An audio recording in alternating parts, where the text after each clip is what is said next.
We begin with President Bola Tinubu's sweeping changes in the country's military leadership. In a presidential statement on Friday, Tinubu named Olufemi Oluyede, a lieutenant general and former army chief, as the new chief of defense staff, replacing General Christopher Musa. Waidi Shaibu, a major general, is the new chief of army staff, while Sunday Aneke, an air vice marshal, takes over as air chief. Idi Abbas, a rear admiral, is the new chief of naval staff, but Emmanuel Undiadie, a major general, remains unchanged as chief of defense intelligence. Tinubu says the appointments take immediate effect, signaling his renewed push to reposition the military and enhance coordination among the various arms of the armed forces.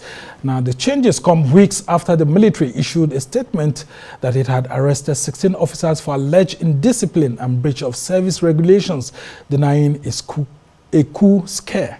Now, Director of Defense Information, Brigadier General Tukur Gusau, in a statement describing their conduct as incompatible with military standards, noted that some of the officers had been under jurisdiction and discipline for various offenses and were either awaiting or undergoing trial.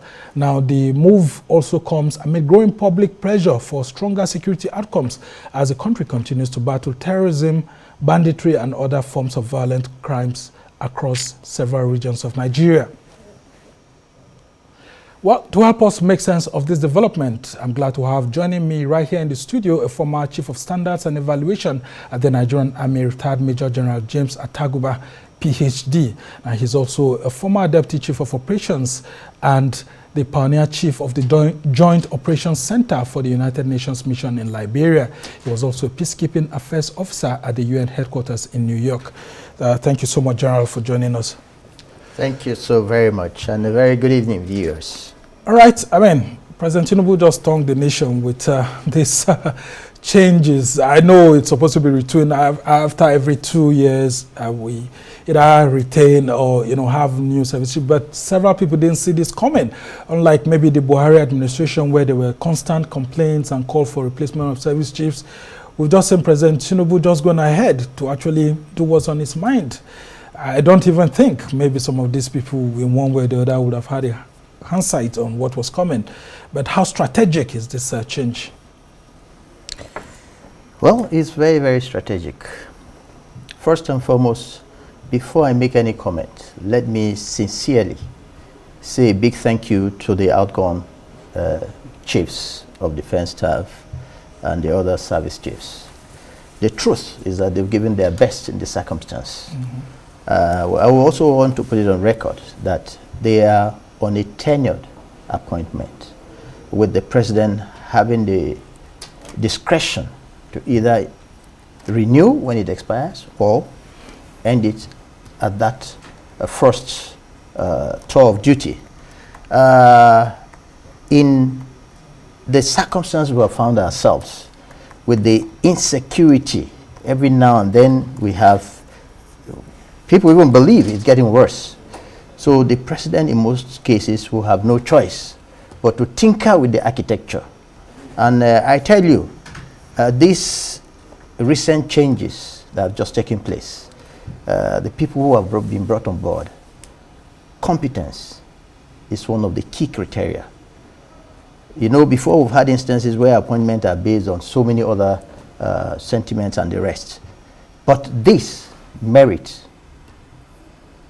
has been the core consideration. For instance, the Chief of Army Staff, the new Chief of Army Staff, Major General Shaibu, he's had several tours of duty in the Northeast itself.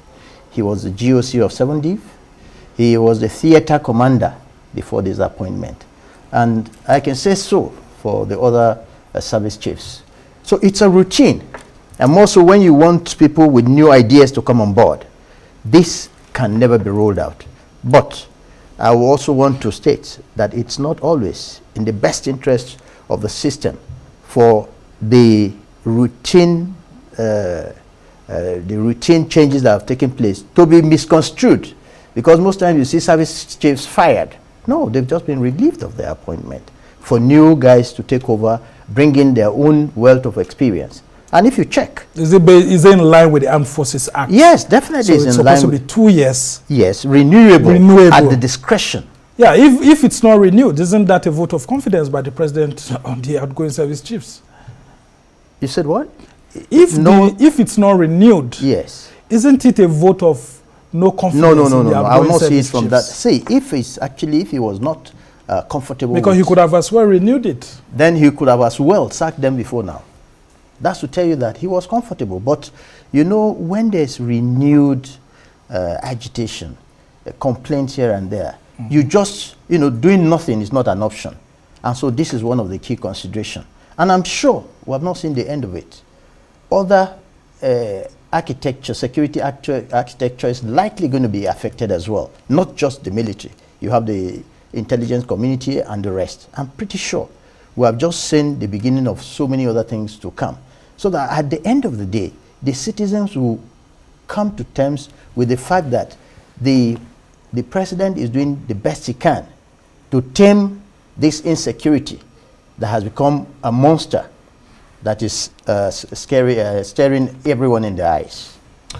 All right, General Oluyede was, although recently appointed among these people, a lot of people said he had a very short term as Chief of Army Staff. And he could have had a proper understanding of the security situation of the country.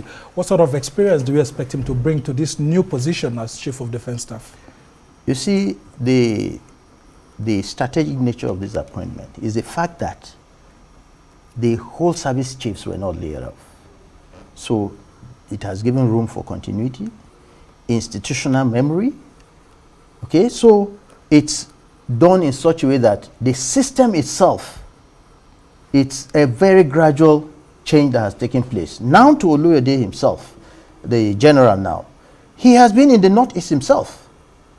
So my classmate, General Guabin, who has just left office, he was appointed straight to the office of Chief of Defense Staff.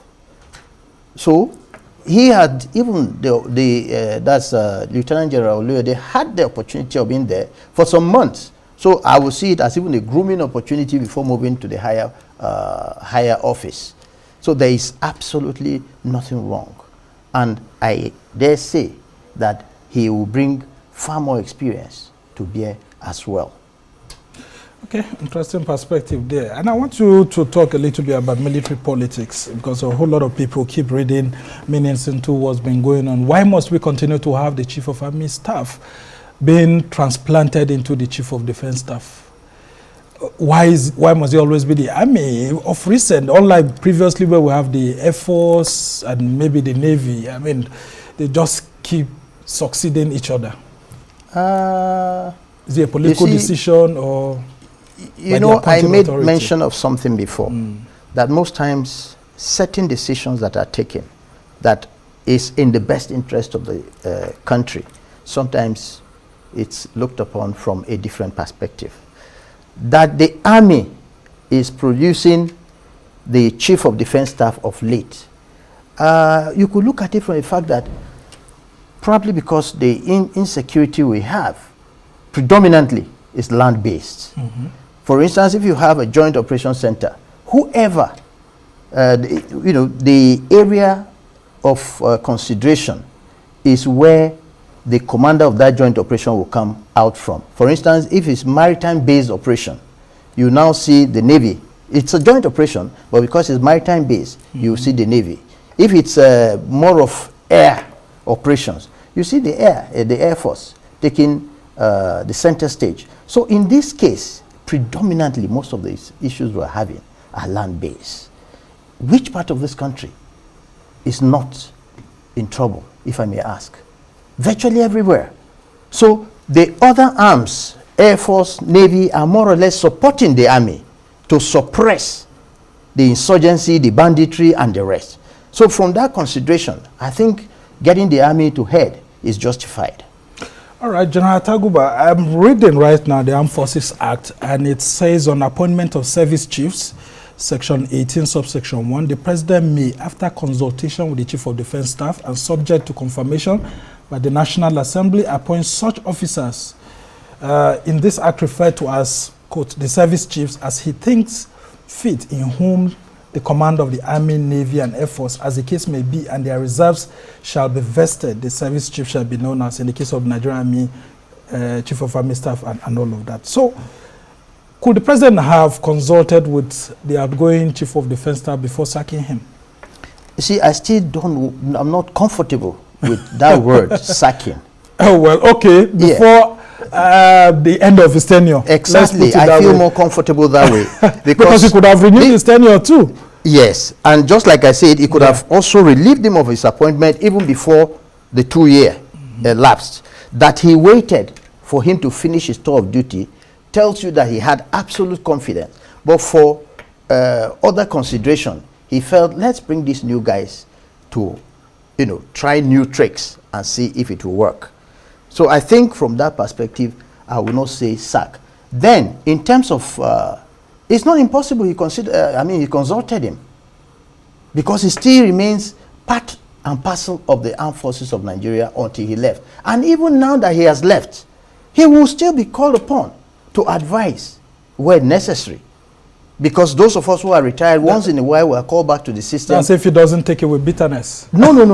Because we've seen experience in the past of people being bitter too. I will tell you why he would not have left with bitterness.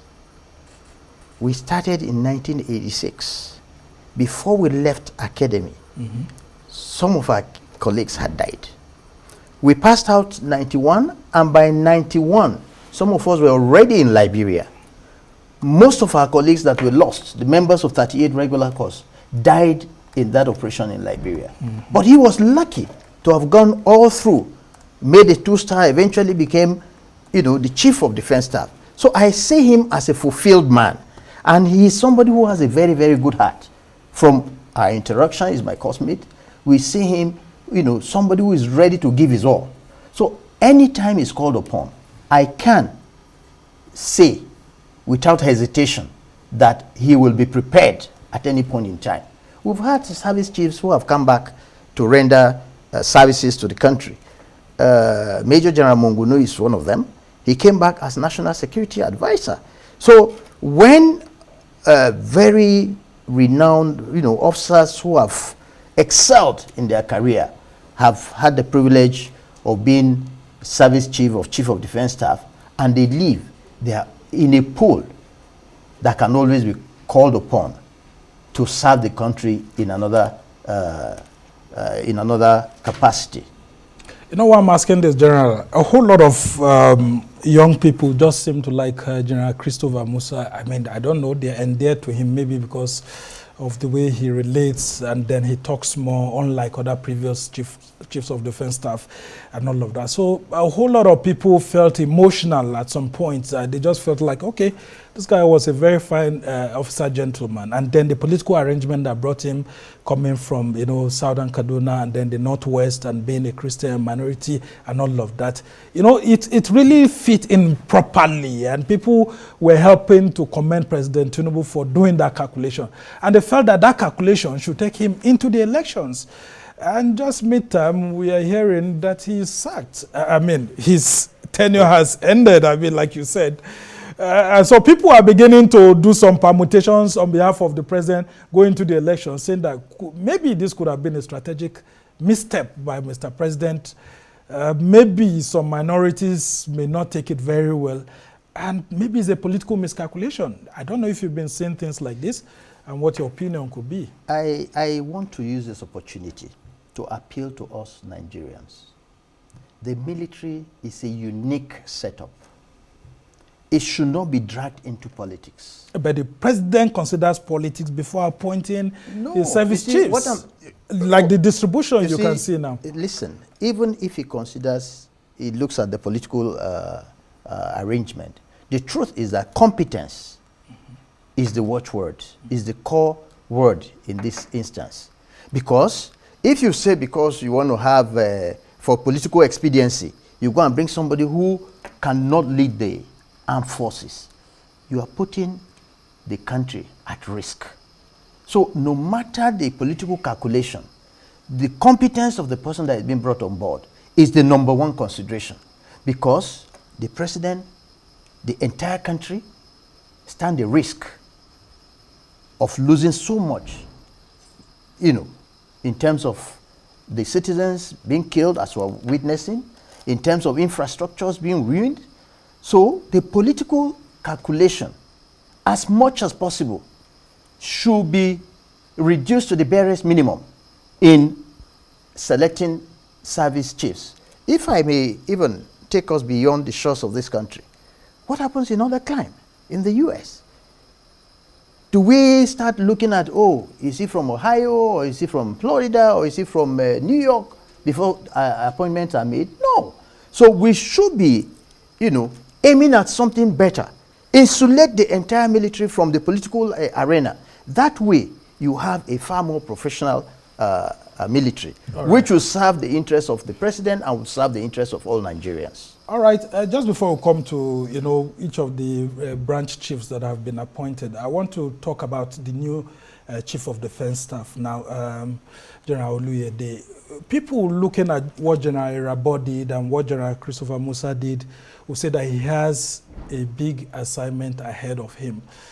Do you think he has the capacity to withstand the challenges? Because, I mean, from analysis I've read, including from your military colleagues, they said the last two chiefs of defense staff were some of the finest soldiers Nigeria has ever produced. No Nigerian army officer makes a 2-star, even 1-star, without being out there in terms of performance, in terms of finesse. You understand? The chief, the president, for instance, can choose anyone amongst them. Because if you go through the courses they've attended, their performance and everything, every single officer you see at that level has the capacity to deliver. It's just that you can only have one chief of defense staff, you can only have one chief of army staff and the other service chiefs. For Oluyede, I have absolutely no doubt that he has the capacity. I told you earlier when we started this conversation that he had been in the Northeast. He had commanded a sector. And if somebody under fire has been able to hold his head high, is it now that he is asked to coordinate that he will not be able to?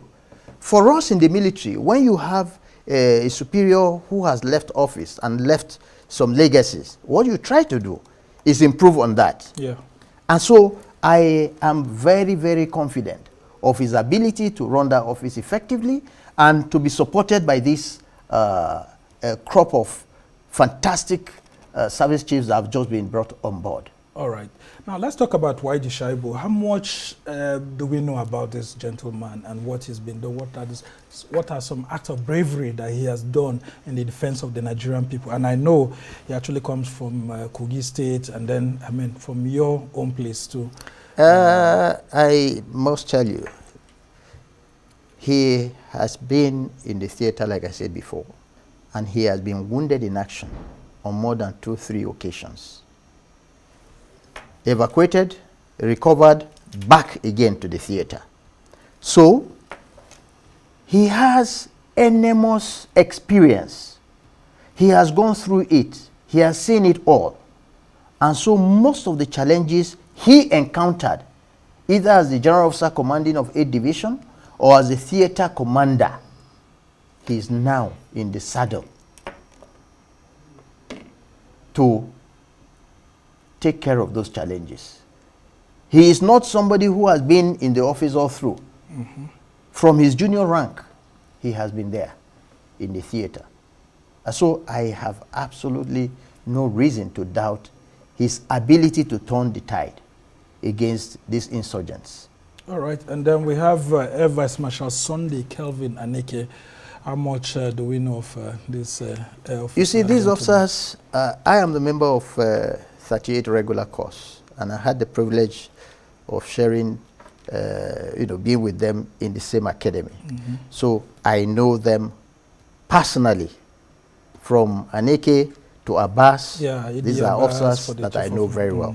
So, and that's why I didn't hesitate to say that President Tinubu should be commended for waving aside excessive political consideration in going for these guys whom he believes would deliver on their mandates. And of course, I don't know if you've been reading the media, of course, of recent and social media and all of that. There have been a whole lot of issues since General Tukur issued a statement that the military was embarking on a discipline of 16 of officers who had been caught in one way or the other, doing one thing or the other. And there were talks of military coup scare, and then the presidency denied it, the military denied it, and all of that. I just wouldn't want to go. In this sort of instance, how do we ensure that, you know, the citizens are rest assured that this is not what happened, that their own democratic government that they elected is under threat, and how can the government and the military, you know, earn the people's trust more, so that when they issue statements like this, people will believe, and these kind of things will go. Because people are refusing just to believe, even when some of us in the media too are being careful because of the issues of evidence. There's a whole lack of evidence, although we as journalists are still embarking on investigations too. They say good news doesn't make news, but bad news spreads faster. One of the major problems we have in this country is issue of effective reward and punishment system. Mm-hmm. What makes the military unique, what makes the Nigerian military tick, is the discipline within the fold. And so, if the military has come out, and that speaks a lot about accountability and transparency, to say, look, we have some officers who have arrested, and we are investigating them. Until that investigation is concluded, and they tell you this is our findings, I think it would be unfair for people to start speculating. Yeah, but some of your colleagues have been speaking with us, journalists. I mean, saying that, yeah, they've been hearing one thing or the other, though they won't come out openly to say. Why will they not come out openly if they are sure of their facts? You see, what I'm trying to tell you is that they are always, you know, we are all Nigerians. Mm-hmm. Even in the family, occasionally you have one wayward child. Yeah. That the parents will struggle to contain. If there's one charge I'll give to the incoming service chiefs, is to be ruthless in dealing with cases of indiscipline. Mm-hmm. Very, very ruthless. And at the same time, give rewards that are commensurate for those who have done well. That is what makes other crime tick. Where you err, you are dealt with such that the deterrence factor is not just on you, but others who see it from afar. And then you will think not only twice, 3 eyes before you ever think of repeating that. So what the military is doing is sanitizing itself. If you have discovered that some few elements, which is usual. Yeah, I mean, you're a chief of standards and evaluation. Exactly. You know better. I was not only chief of, I was chief of Army Standard and Evaluation. Mm-hmm. I was also the chief of Defense Standard and Evaluation. Oh, and you know what evaluation, standard and evaluation means, what it stands for. I was more or less in charge of evaluating every aspect of the Army when I was chief of Army Standard and Evaluation, and then the entire armed forces. And why are those institutions there? To sanitize the system, to ensure that the system continue to live up to its bidding. That's self-censorship.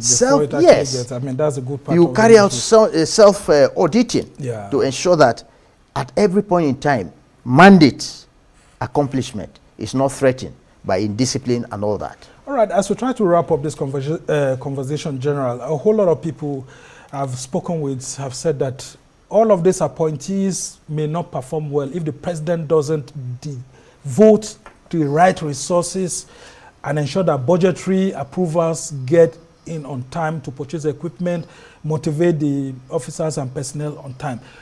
What will you be advising President Bola Tinubu at this moment if you had an opportunity? 2 years before he ends his tenure, he has changed, rejigged the security architecture in terms of appointments. What next should he do? Let me thank you sincerely for that question, because you have appointed them. You must give them the tools. And let me, before I get to that question, let me also advise the new service chiefs. It is incumbent on them to tell Mr. President the truth, the true situation. Because if you are seriously disadvantaged in equipment or whatever, and he is not told in clear terms, then it becomes difficult. So they must be ready to speak truth to Mr. President regarding. So what I see them doing the first few months of taking over is auditing the entire establishment they are heading, and then come up with, okay, where are the gaps, and confront Mr. President. And not just Mr. President. I want to tell us here that security is not an issue for just individuals. You need a whole of government approach. You need a whole of society approach. And so I will advise and plead with Mr. President. This insecurity has lingered for too long. And so now that he has taken the bold step of changing the service chiefs, he should also go the whole hog to providing them with the necessary tools to accomplish their mandate. Thank you so much. I will allow you to go without asking you this last one very quickly, Gerald, before you go. Do we still need the position of Chief of Defense Staff? Because some people have said that we should go back to the past where there was no CDS. I mean, because this started just in the 80s with I think General Alani Akinrade and a whole lot of others who was. Do we really need that? Sorry, the first one, yeah, Alani Akinrade, the first Chief of Defense Staff in 1980. Do we still need that position, sir? You see, what happens in every organization, every time you try to refine that organization, and as you are refining the gaps, you try to close them. Along the line, the position of the Chief of Defense Staff must have been looked at as very, very critical. It's like a hub on which every other thing revolves. If you take away the Chief of Defense Staff, how will these other service chiefs be related? Well, how did they operate between 1960 and 1980? That is why I say, yes, they found out that, look, there's a gap. So tomorrow, if they even find out that, look, apart from having the Chief of Defense Staff's office, we'll still need another office, it will come to be. I was asking that question because people said that there's been too much bureaucracy within our military. There is too much bureaucracy, I will not subscribe to that. Not to work efficiently. No. You see, when you have a force out there in the field, you need a lot to sustain them, to support the activities. Okay. So that bureaucracy you are referring to is the supportive, is the engine room that helps them in terms of logistics, in terms of whatever you name it. All right. Most thank you so much, Major General James Ataguba, PhD, because you're also an academic too, very sound one too. Thank you so very much. He's a former Chief of Standards and Evaluation at the Nigerian Army, and of course the Defense Headquarters too. And of course he's held several positions too, very critical positions within and outside Nigeria. And one of them is being former Deputy Chief of Operations and the Pioneer Chief of the Joint Operations Center for the UN mission in Liberia. He was also a Peacekeeping Affairs Officer at the UN Headquarters in New York. Must thank you so much for your immense wealth of knowledge, and we just hope that with this new, injection of fresh blood, things will get better and the average Nigerian will sleep fine under this government. Thank you so much for joining us. Thank you.